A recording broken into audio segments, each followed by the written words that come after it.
Let's move on to this now. Al-Quds march in support of the freedom of Palestine on the last Friday of Ramadan is currently taking place, and SABC News reporter Mariska Botha is there and joins us with the very latest. Mariska, a very good afternoon. Good to have you with us. So tell us all about today's very important march in support, we understand, of Palestine, and also on this very important day as, of course, we mark the last Friday of Ramadan.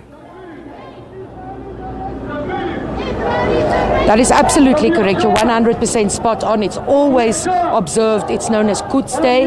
It is always observed on the last Friday before the end of Ramadan, before Eid al-Fitr is celebrated. But I will pass over to Dr. Wahida Sukur Kasim. She's the Qibla spokesperson, and she will explain all of those questions you asked to us. Doctor, first of all, what is the importance of this march?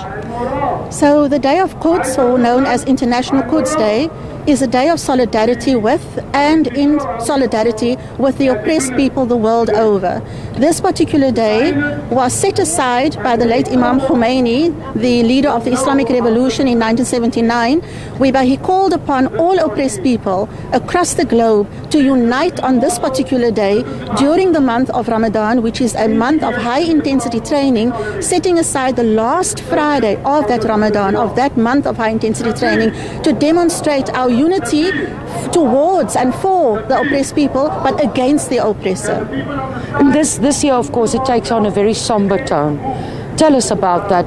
What in particular will you be supportive of? Well, we are always concerned about the condition of the oppressed people, and that is exactly the essence of this particular day. It's not just on the day of Quds, but for every other day of the year, 365 days of a year, where we as a believing community are concerned with the condition of a people.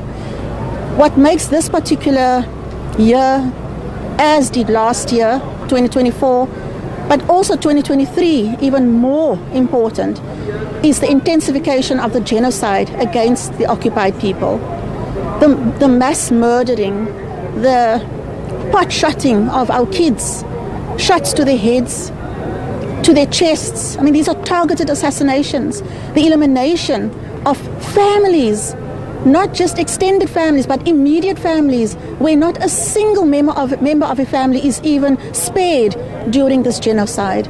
So the world, I don't want to say they are silent, no, because we are so appreciative of everyone across the globe who are supporting this resistance, who are demonstrating and noting their objection, to this genocide.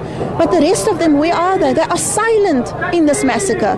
They are complicit in this genocide. And you are marching onto Parliament today. What will be your message? And will there be any demonstration at Parliament itself? So normally on the day of Quds here in Cape Town, under the leadership of the Qibla leadership, so the late Imam Ahmad Qasim, may God be pleased with him, he died in 2023, but for 45 years now in succession, the Qibla movement has come out every single year since the call for Quds Day, its objection to this genocide. So what will then happen is we will march down Darling Street into Adley, Spin and Plain Street towards Parliament, whereby we will then deliver a memorandum to our government, specifically to the Ministry of International Relations and Cooperation under the leadership of Minister Lamola. And we are asking of our government to please let us do good. Let us answer this call, not just by the Palestinian people, but of all the oppressed people. This genocide hasn't just, it's just not being effected against the Palestinians. There's Lebanon that's also being attacked now. There's Yemen. And these are by these global monsters named America and Britain and France. We're calling upon our government, cease all international relations with them.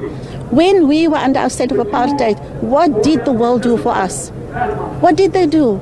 Yes, they sanctioned, they had all kinds of support structures in place for us to be able to see our freedom, which we saw in 1994. We're asking on our government, take that step. Make that move so that the Palestinian people too can be free. Our president, Nelson Mandela, our former president, what did he say? that we will not truly be free until the people of Palestine are free. Let us make good by that. Let it just not be a slogan, but let us enact it physically, not just lip service.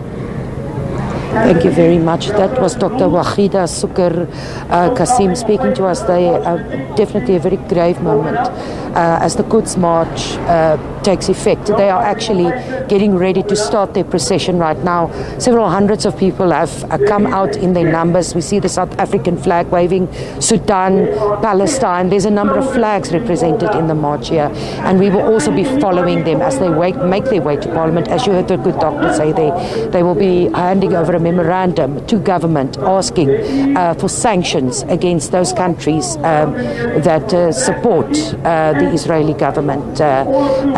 And certainly a somber day here as we mark the last Friday before the end of Ramadan. Thank you so much to SABC News reporter there, Mariska Botha in Cape Town at the Al-Quds Day March.